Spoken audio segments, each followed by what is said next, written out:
नाज़रीन, इस वक़्त इसराइल के अंदर ये सूरत हाल है कि इस वहाँ पे जितने भी रिहाइश पज़ीर जो यहूदी हैं इसराइल के अंदर, वो भाग रहे हैं। जिस पर फ़ौरी तौर पर जो है वो इसराइली हुकूमत ने तमाम बॉर्डर जो है वो सील कर दिए हैं और उन्हें पता है कि ये भाग गए तो इनको वापस आना जो है वो मुश्किल होगा। और ईरान की जानिब से पे दर पे हमलों के बाद नथिंग जाऊ जो हैं वो भी अंडरग्राउंड चले गए हैं और बड़ी तादाद में जो है वो इसराइल का नुकसान हुआ है। नाज़रीन, मैं हूँ आदिल अब्बासी, और आज के व्लॉग में हम डिस्कस करेंगे इसराइल ईरान जंग की ताज़ा तरीन सूरत हाल जो है वो क्या है। पहले तो ये होता था कि ईरान जो है वो रात के वक्त इसराइल पर अटैक कर रहा करता था, लेकिन आज दिन की रोशनी में ईरान की जानिब से इसराइल पर जो है वो बैलिस्टिक मिसाइल दागे गए, 50 के करीब मिसाइल जो है मिसाइल और इतने ही तादाद में जो ड्रोन्स थे उनके साथ हमला किया गया।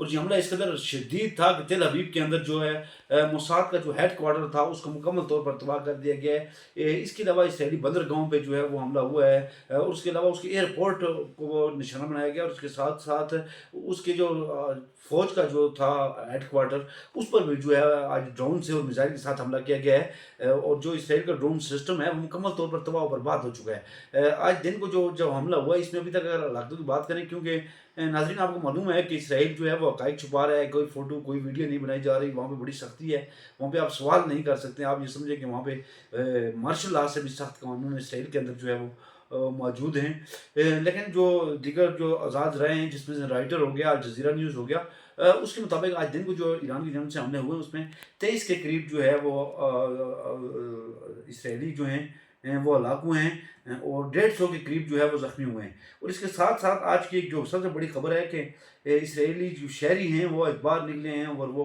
माफ़ी मांग रहे हैं ईरान से कि ईरान स्टॉप करे, बमबारी जो है वो स्टॉप करे, और बार बार जो है वो ये मुतालबा कर रहे हैं। उसके फौजी जो है वो बड़ी तादाद में रो रहे हैं। जबकि आज सुबह जो है वो ईरान ने धमकी दी थी कि तेल अवीव शहर जो है उसको सारे के सारे जो है वो खाली कर दिया जाए। जिसके बाद उसने जो है वो तेल अवीव शहर पे हमला किया है। जिसके बाद जो है वो शदीद खौफ और रास है। नथिंग जाओ कि कल जब उसके घर पे हमला हुआ तो उसके बाद वो भी जो है वो गायब है, लगभग पता है, और ज़ेर ज़मीन बंकर में कहीं घुसा हुआ और छुपा हुआ है। और इसके साथ साथ अमेरिकी सदर जो हैं वो हंगामी तौर पर जो है वो वापस अमेरिका पहुँच आए हैं। क्योंकि जो मशरिक़ वस्ती की सूरत हाल है उसने पूरी दुनिया को जो है वो चौंका के रख दिया है। और बिलखसूस जो दुनिया के अंदर सबसे बड़ी जो है वो फ्यूल की सप्लाई है वो मशरिक़ वस्ती से ही हो रही है। इस वजह से वहाँ, क्योंकि वहाँ से ईरान ने धमकी दी थी कि अगर कोई भी ईरान के साथ इस जंग में शरीक हुआ तो वो जो सप्लाई लाइन है वो उसको काट देगा और फिर दुनिया देखेगी कि वो क्या करने जा रहा है। जबकि इसके साथ साथ आज ईरान ने 2 मज़ीद तैयारे जो है वो मार गिराने का दावा किया है, जिसमें 2 पायलट की गिरफ्तारी का भी उन्होंने ऐलान किया है। तमाम जो बैनुल-अक़वामी ज़राए हैं उन्होंने आज एक तैयारा गिरने की जो है वो तस्दीक कर दी गई है। अच्छा, इसके साथ साथ 200 के करीब जो है वो इसराइल के एजेंट जो हैं वो गिरफ्तार हुए हैं। ईरान ने जो है वो गिरफ्तार किए हैं जो जासूसी करते थे, और उनसे बड़ी तादाद में ड्रोन्स और दीगर धमाका खेज डिवाइस जो हैं वो भी रिकवर कर ली गई हैं। जबकि ईरान ने फ़ौरी तौर पर उनके खिलाफ जो है वो जो जासूस हैं उनको फ़ौरी तौर पर सज़ाएँ सुनाने का ऐलान किया, और फ़ौरी तौर पर ट्रिब्यूनल तेज़ी के साथ जो है वो समाअत जारी है।